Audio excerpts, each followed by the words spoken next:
여러분 요나를 아십니까? 요나는 사람 이름입니다. 요나 선지자는 북왕국 이스라엘에서 활동했던 선지자였습니다. 열왕기하 14장 25절에 보면 그는 여로보암 2세가 다스릴 때 하맛 어귀에서부터 아라바 바다까지 유다의 영토가 이스라엘의 영토가 회복될 것이라는 예언을 했고 그 예언대로 성취되었다 이렇게 말씀하고 있습니다. 그런데 그 말씀에 보면 하나님의 종이라고 말하고 있습니다. 이렇게 하나님의 종이었던 요나 선지자에게 하나님의 말씀이 요나서에서 임합니다. 1장 1절에 보면 저 큰 성읍 니느웨로 가서 외쳐라 이렇게 말씀하고 있습니다. 그런데 요나는 여호와의 얼굴을 피하여서 도망갑니다. 니느웨와는 정반대인 다시스로 가기 위해서 욥바로 내려갑니다. 그리고 마침 다시스로 가는 배를 타서 삭슬 주고 그 위에 올라탑니다. 여호와의 얼굴을 피하여라는 말을 2번이나 반복하면서 요나가 얼마나 지금 니느웨로 가기를 싫어하고 여호와의 낯을 피하려고 하는 것인가, 적극적으로 하나님을 반대하고 있는 것인가를 드러내주고 있습니다. 그런데 신기한 것은 요나서에는 모든 피조물들이 하나님께 순종하고 있다는 것입니다. 큰 바람도, 제비 뽑았던 그 제비도, 큰 물고기도, 박넝쿨도, 뜨거운 동풍도, 벌레까지 모든 피조물들이 하나님의 말씀에 명령에 순종하고 있습니다. 이방 백성인 니느웨 백성까지도 요나가 물고기 배에서 나온 이후에 하룻길을 가면서 외치자 왕부터 시작해서 아주 낮은 사람들까지 모두가 다, 짐승들까지 다 회개할 정도로 엄청난 회개운동이 일어나 버렸습니다. 하나님께 순종한 것입니다. 그런데 하나님의 종이라고 일컬어지는 요나 한 사람만, 하나님께 쓰임받았던 선지자 한 사람만 하나님께 불순종하고 있습니다. 여러분, 이 사실이 좀 놀랍지 않습니까? 그럴 수 있지 이렇게 생각이 드십니까? 이 사실이 매우 충격적인 것은 요나가 하나님의 언약 백성이었을 뿐만이 아니라 하나님의 종, 선지자였기 때문입니다.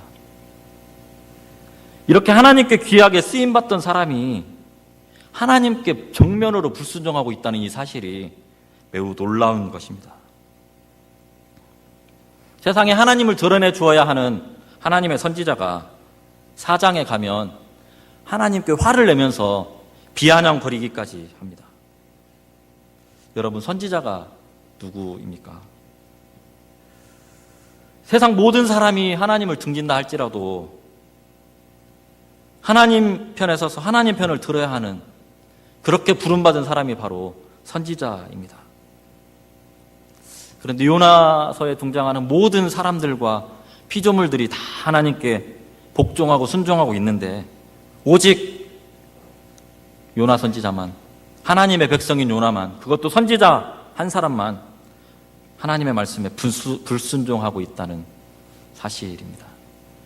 그런데 오늘 본문을 보면 이와 매우 유사한 비슷한 내용이 나오고 있습니다.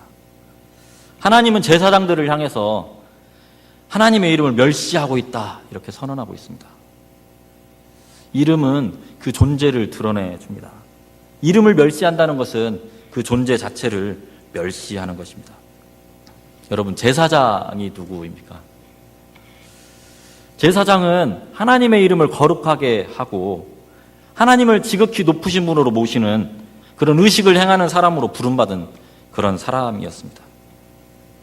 제사장들은 백성들의 편에 서서 하나님께 나아가기도 하고 하나님 편에 서서 백성들에게 나아가기도 하는 그런 존재였습니다. 온 세상이 하나님을 멸시해도 제사장만은 그래서는 안 되는 사람이었습니다. 제사장이 그가 제사장으로 부름을 받는다는 그 사실만으로도 절대 이렇게 하나님을 멸시하면서 살 수 없을 것이라는 그 기대를 세상으로부터 받는 그런 사람입니다. 그런데 그런 기대를 받는 제사장들이 오히려 하나님의 이름을 멸시하고 있는 장본인이 되고 있다는 매우 역설적인 상황에 처하게 됩니다. 사실 멸시라는 단어는 다른 사람이나 사물을 교만하게 깔보는 것입니다. 하찮게 여기는 것이고 업신여겨서 무시하는 것입니다. 6절을 한번 읽어보겠습니다. 내 이름을 멸시하는 제사장들아, 나 만군의 여호와가 너희에게 이르기를 아들은 그 아버지를, 종은 그 주인을 공경하나니 내가 아버지일진데 나를 공경함이 어디 있느냐? 내가 주인일진데 나를 두려워함이 어디 있느냐 하나 너희는 이르기를 우리가 어떻게 주의 이름을 멸시하였나이까 하는도다. 만군의 여호와가 말씀하십니다. 아들은 그 아버지를, 종은 그 주인을 공경하는데 내가 너희의 아버지라면 나를 공경하는 것이 어디에 있느냐? 주인이라면 나를 두려워하는 것을 도대체 어디서 찾아볼 수 있겠느냐? 이렇게 묻고 있습니다. 이 말씀은 유다 백성들이 하나님을 아버지로서 공경하지 않았을 뿐만 아니라 주인으로서 두려워하지 않았다는 것입니다. 오늘 본문 말씀에 보면 만군의 여호와라는 말씀이 7번이나 등장하고 있습니다. 만군의 여호와, 만군의 여호와. 만군의 여호와라는 말은 우주를 창조하시고 모든 것을 창조하시고 이것을 다스리시는 하나님을 가리키는 호칭입니다. 모든 것의 주인이시라는 의미입니다. 이것이 구약성경에 255번이 등장하고 있습니다. 모든 것의 모든 것 되시고 창조주이시며 주인이신 하나님을 의미하는 단어가 바로 만군의 여호와라는 단어입니다.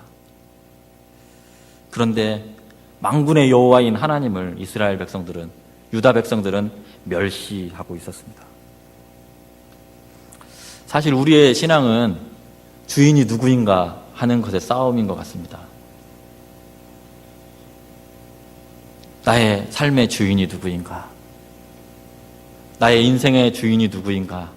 내가 가지고 있는 재물의 주인이 누구인가? 내가 소유하고 있는 모든 것의 주인이 과연 누구인가? 그것이 나인가 하나님인가? 그 싸움입니다. 우리의 재능, 우리의 재물, 모든 것이 나의 것이라고, 너의 것이라고 이렇게 사단은 우리에게 속삭입니다. 처음 사람 아담에게 그랬던 것처럼 여전히 너는 하나님처럼 될 수 있고 네가 바로 하나님이야, 그렇게 속삭이고 있습니다. 하지만 하나님은 우리에게 모든 것의 주인은 하나님이시라고, 우리 삶의 주인은 하나님이시라고 그렇게 선언하고 있습니다.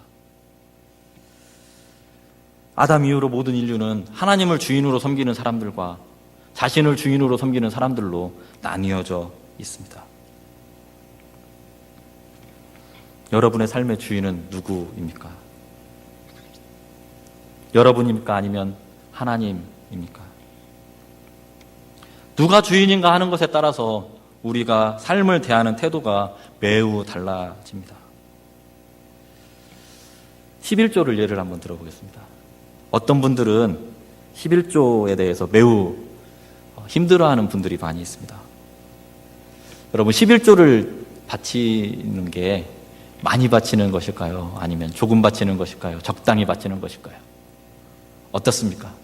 한번 저한테 말고 스스로 한번 대답해 보시기 바랍니다. 어떤 분들은 11조는 너무 많이 바친다 이렇게 생각하시는 분들이 있습니다. 그것은 재물이 나의 것이라고 생각하기 때문에 그렇습니다. 내 돈인데, 내 재물인데 하나님이 10분의 1이나 빼앗아 간다 이렇게 생각하기 때문에 그렇습니다. 그렇기 때문에 11조는 너무 많이 바치는 것이다 그렇게 생각하는 것입니다. 그러나 만약 하나님이 주인이라고 생각한다면 11조는 매우 적게 바치는 것입니다. 왜냐하면 10개가 다 하나님의 것인데 하나만 바치면 하나님이 10개를 다 받으셨다고 생각을 하고 9개는 나의 생활을 위해서 써도 좋다고 말씀하시기 때문에 그렇습니다. 그렇기 때문에 11조는 나의 주인이 내가 아니고 내가 가지고 있는 재물이 나의 것이 아니고 하나님의 것이라는 그런 믿음이 담겨져 있습니다. 그렇기 때문에 11조를 드리는 것은 나의 삶의 주인이 하나님이십니다 하는 고백을 담아서 드리는 것입니다. 자녀 양육도 마찬가지입니다. 상당히 많은 우리나라 부모님들이 자녀를 자신의 소유물로 여기는 경향이 많이 있는 것 같습니다.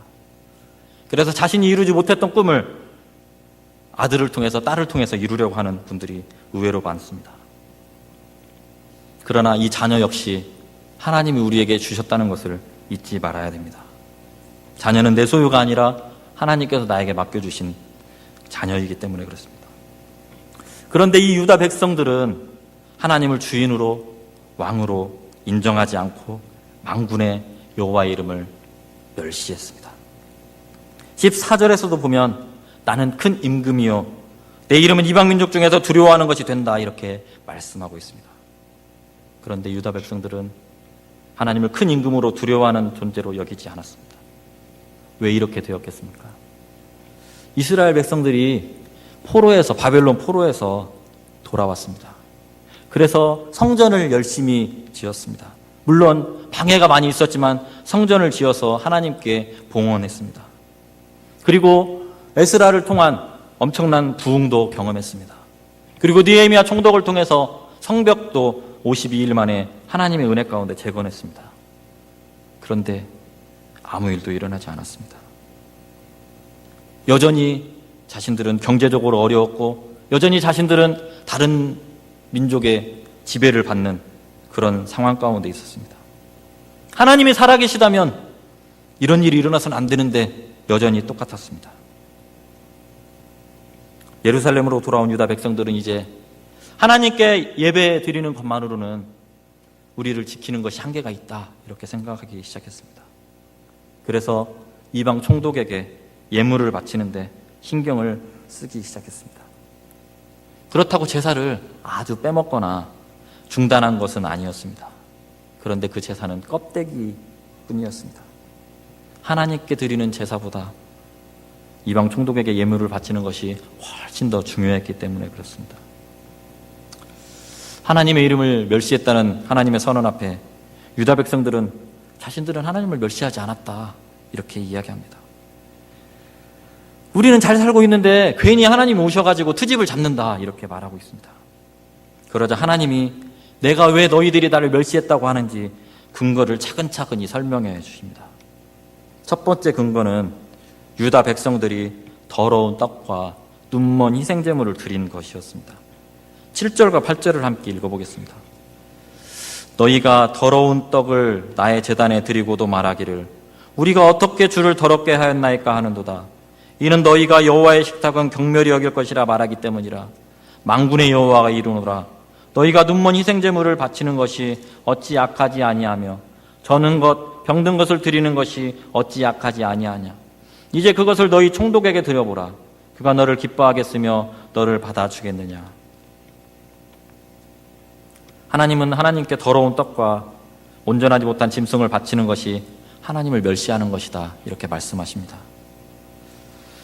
더러운 떡은 자체가 더럽고 불결하다는 뜻일 수도 있고 재료가 더럽다는 뜻일 수도 있습니다.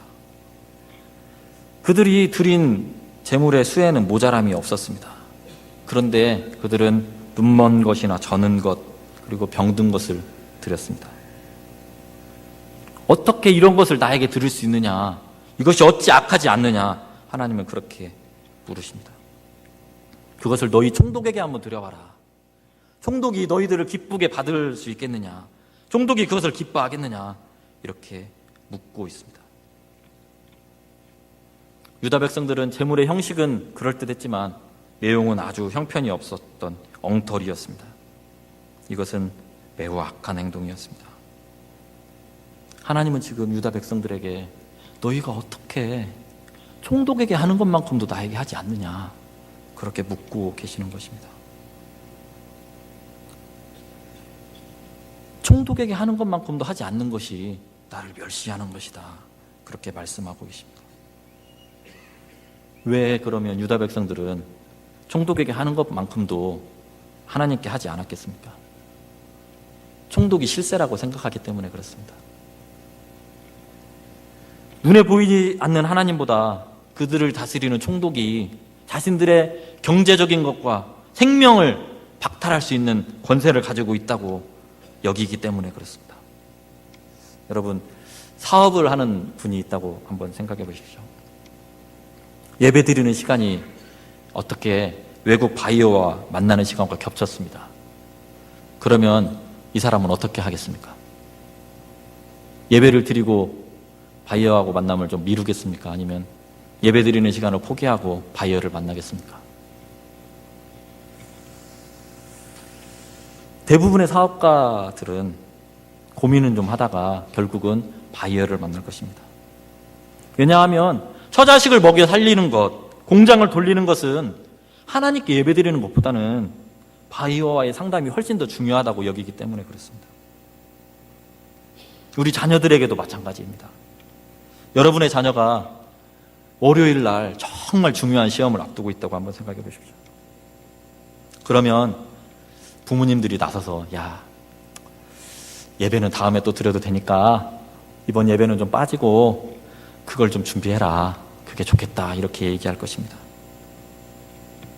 하나님께 예배드리는 것보다 시험이 훨씬 더 중요하다고 여기기 때문에 그렇습니다. 다른 때는 모르지만 그때만큼은 하나님보다 시험이 훨씬 더 중요한 것입니다. 유다 백성들은 지금 이런 상황 가운데 있었습니다. 유다 백성들이 그랬던 것처럼 우리가 하나님보다 다른 것을 더 우선하게 될 때, 다른 것을 더 두려워하게 될 때 우리는 하나님을 소홀히 여길 수밖에 없습니다. 그리고 결국은 하찮게 여기고 멸시하게 됩니다. 하나님보다 다른 것을 더 의지하고 그것에 집중하기 시작하면 우리는 하나님을 멸시하는 것이 됩니다. 하나님은 유다 백성들이 그렇게 멸시하면서 예배하는 것을 매우 싫어하신다, 기뻐하시지 않는다 이렇게 말씀하십니다. 9절에서 10절을 한번 보겠습니다. 만군의 여호와가 이르노라 너희는 나 하나님께 은혜를 구하면서 우리를 불쌍히 여기소서 하여 보라. 너희가 이같이 행하였으니 내가 너희 중 하나인들 받겠느냐. 만군의 여호와가 이르노라 너희가 내 제단 위에 헛되이 불사르지 못하게 하기 위하여 너희 중에 성전문을 닫을 자가 있었으면 좋겠도다. 내가 너희를 기뻐하지 아니하며 너희가 손으로 드리는 것을 받지도 아니하리라. 너희들이 이렇게 나를 멸시하는데 내가 너희들 중 하나인들 받을 수 있겠냐. 차라리 너희들이 형식적인 그 예배를 드리지 못하도록 헛되이 제단 위에 불사르지 못하도록 성전문을 닫을 사람이 좀 있었으면 좋겠다. 이렇게까지 말씀하십니다.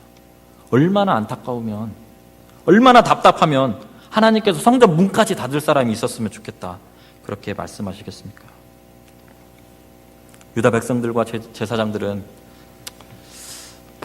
좀 모자라도 재물이 좀 절긴 해도 그래도 바치는 게 나을 것이다 이렇게 생각하고 하나님께 드렸습니다. 그렇지만 하나님은 그것은 하나님을 멸시하는 것이다 이렇게 말씀하십니다. 지금 유다 백성들은 하나님께 더러운 떡과 하나님께 합당하지 않은 제물을 드리고 있습니다. 그런데 하나님이 11절에서 해 뜨는 데부터 해 지는 데까지 이방민족 중에서 내 이름이 크게 될 것이다 이렇게 말씀하고 있습니다. 각처에서 하나님의 이름을 위해 분향하며 깨끗한 제물을 드리게 될 것이다 그렇게 말씀합니다. 두 번째 근거는 이들이 하나님을 멸시했다는 근거는 그들의 유다 백성들의 말과 태도였습니다. 7절을 다시 한번 읽어보겠습니다. 너희가 더러운 떡을 나의 제단에 드리고도 말하기를 우리가 어떻게 주를 더럽게 하였나이까 하는도다. 이는 너희가 여호와의 식탁은 경멸히 여길 것이라 말하기 때문이라.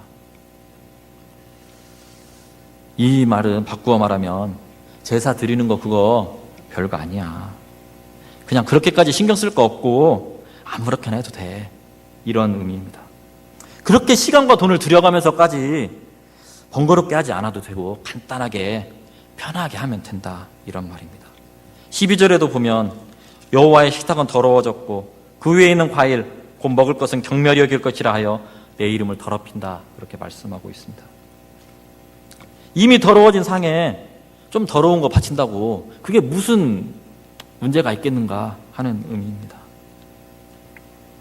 13절에 보면 너희가 또 말하기를 이 일이 얼마나 번거로운고 하며 코웃음 치고 훔친 물건과 저는 것 병든 것을 가져왔다 말씀하고 있습니다. 하나님께 제물 드리는 것이 너무 번거로워서 귀찮아서 대충 가져왔다, 이런 말입니다. 하나님을 하찮게 여기고 멸시하자 그들의 제사의 현장이 변했습니다. 너무 번거롭고 귀찮으니까 대충 해도 되고 적당히 해도 된다고 말합니다. 그러면 이 사람들은 왜 이렇게 눈먼 것, 병든 것, 저는 것을 제물로 가져왔겠습니까? 이것은 제사를 주관하는 제사장들이 괜찮다고 하니까 그랬을 것입니다. 제사장들이 이런 걸 왜 가져오느냐고 호통을 쳤다면 감히 가져올 생각을 하지 못했을 것입니다. 그런데 제사장들이 묵인해 준 것입니다. 그러면 제사장들은 왜 그것이 괜찮다고 말했겠습니까? 그렇게 하면 돈이 적게 들기 때문에 그렇습니다. 좋은 양, 흠이 없는 양을 구하는 것보다는 좀 절더라도 흠이 있는 양이 훨씬 돈이 적게 듭니다. 왜 돈이 적게 들게 하겠습니까? 그것이 바로 자기에게 이익이 되기 때문에 그렇습니다. 이들은 하나님을 왕으로, 주인으로 두려워하는 것이 없었기 때문에 자기의 입속을 챙긴 것입니다. 존 파이퍼는 이렇게 이야기했습니다. 설교자가 하나님의 영광과 하나님에 대한 경외에 압도되지 않으면 둘 중 하나를 할 수밖에 없다. 설교를 그만두고 떠나든지 자기 돈벌이를 위해 설교를 할 수밖에 없다. 이렇게 말했습니다. 우리도 마찬가지입니다. 하나님을 두려워하지 않으면, 왕으로, 주인으로 인정하지 않으면 하나님을 돈벌이의 수단으로밖에 여기지 않게 되고 하나님을 이용하게 됩니다. 제사장들이 괜찮다고 하니까 백성들이 가져왔습니다. 그리고 그 가운데 제사장들은 자기 입속을 챙겼습니다. 다시 말해서 제사장들과 백성들의 입속이 맞아 떨어진 것입니다. 하나님은 이렇게 말씀하십니다. 너희는 경비를 절감하고 입속을 챙기기 위함이었다고 명분을 내세우지만 결국은 하나님의 이름을 멸시한 것이다. 하나님의 이름을 더럽힌 것이다. 하나님을 공경하지 않고 두려워하지 않은 것이다. 이렇게 말씀하고 있습니다. 이들이 하나님을 멸시했다는 세 번째 근거는 하나님을 속인 것입니다. 14절을 한번 보겠습니다.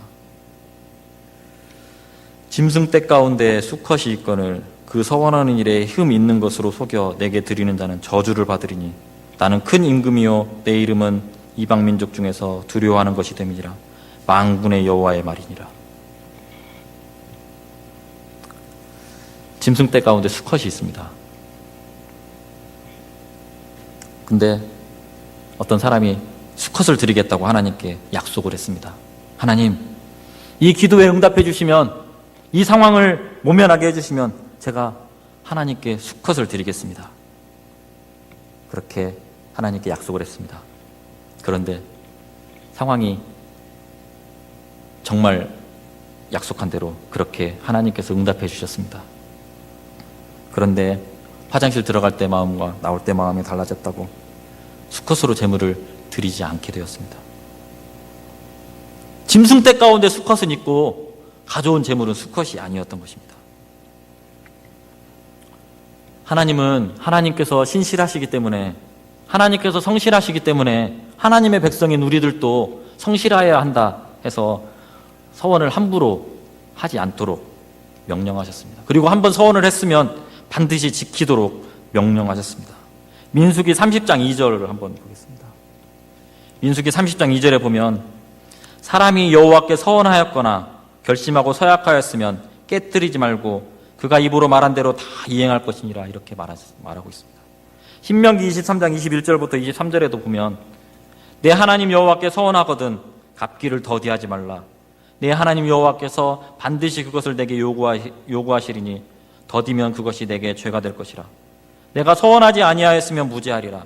그러나 내 입으로 말한 것은 그대로 실행하도록 유의하라. 무릇 자원한 예물은 내 하나님 여호와께 내가 서원하여 입으로 언약한 대로 행할지니라. 이렇게 말씀하고 있습니다. 수컷은 더 좋은 것이고 비싼 것입니다. 그런데 하나님을 속였습니다. 하나님께 약속해놓고 하나님께 사기를 친 것입니다. 이것이 바로 하나님을 멸시한 것이다. 그렇게 말씀하고 있습니다.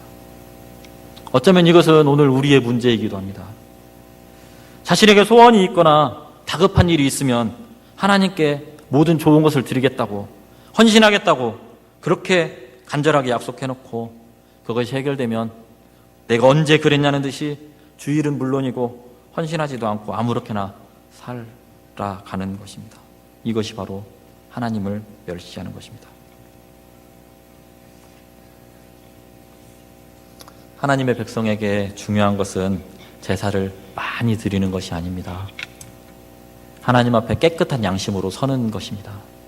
죄를 지었으면 지었다고 하나님께 고백하고, 말씀대로 살지 못했으면 살지 못했다고 하나님 앞에 진심으로 고백하는 것입니다. 우리가 안고 있는 산더미 같은 문제들, 이것이 해결되는 것보다 하나님이 우리를 받아주시는 것이 훨씬 더 중요하다는 것을 우리는 알아야 됩니다. 그런데 우리는 우리에게 있는 산더미와 같은 문제들이 해결되는 것만 원하고 하나님이 우리를 받아주시는 것에 대해서는 별로 중요하게 생각지 않는 것 같습니다. 하나님께서 진노의 눈이 아니라 은혜의 눈으로 우리를 바라보시는 것, 그것이 중요하다는 것을 알아야 됩니다. 오늘 본문에서 제사장들이 하나님을 멸시했습니다. 다시 말해서 하나님을 주인으로, 왕으로 하나님을 두려워하지 않았습니다. 그러자 예배에 문제가 생기기 시작했습니다. 그리고 예배에 문제가 생기자 그들의 삶에서 하나님을 더 멸시하기 시작했습니다. 악순환이 지속되는 것입니다. 지금 우리에게 구약의 짐승을 잡는 그런 제사장직은 없습니다. 예수님께서 영원한 대제사장이면서 제물이 되셔서 단번에 하나님께 드리셨기 때문에 그렇습니다. 그런데 하나님께 예배를 드리고 하나님의 말씀으로 가르치고 말씀대로 살아가는 것, 하나님의 언약 백성으로서 하나님의 말씀을 지키는 것은 구약의 제사장이 하는 것이나 지금 우리가 하는 것이 똑같습니다. 그렇기 때문에 하나님께서 지금 말라기 선지자에게, 구약의 제사장들에게 여호와를 멸시하는 제사장들아 이렇게 말하는 것은 오늘 우리에게도 동일하게 하시는 말씀입니다. 여러분은 어떻습니까? 혹 하나님을 멸시하고 계시진 않습니까? 감히 내가 어떻게 그 하나님을 멸시할 수 있을까? 그렇다면 여러분이 예배에 대한 태도는 어떤지 한번 생각해 보십시오. 혹 예배를 하찮은 것으로 여기지는 않습니까? 예배 그까짓 거 한 번 정도 빠져도 괜찮겠지. 예배 드리는 거 너무 번거롭고 귀찮은데 대충 하면 안 되나? 그렇게 혹시 하고 있다면 하나님을 멸시할 수 하는 것일 수 있습니다. 우리는 예배에 집중해야 됩니다. 예배 그까짓 거 별거 아니라고 말하면 안 됩니다. 예배를 대할 때 우리의 생명과 우리의 생사가 여기에 달렸다고 여기고 대해야 됩니다. 여러분, 우리가 예배 드리는 게 얼마나 큰 특권인지 아십니까? 저는 예배가 은혜가 되지 않는데도 불구하고 이곳에 와 있다는 것이 엄청난 은혜라고 저는 생각합니다. 제 말을 잘 이해를 못하시는 것 같습니다. 우리는 은혜를 받아야 살아갑니다. 맞죠? 그런데 안타깝게도 우리의 연약함 때문에, 우리의 죄악 때문에, 또 여러 가지 상황 때문에 매 예배 때마다 은혜를 받지는 못합니다. 때로는 정말 힘들고 예배 드리는 게 너무 고통스러울 때도 있습니다.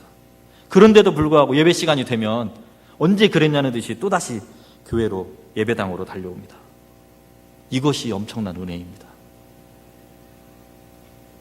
그런데 나만 오는 것이 아니라 옆에 있는 사람이 같이 옵니다. 이것도 상당히 엄청난 은혜입니다.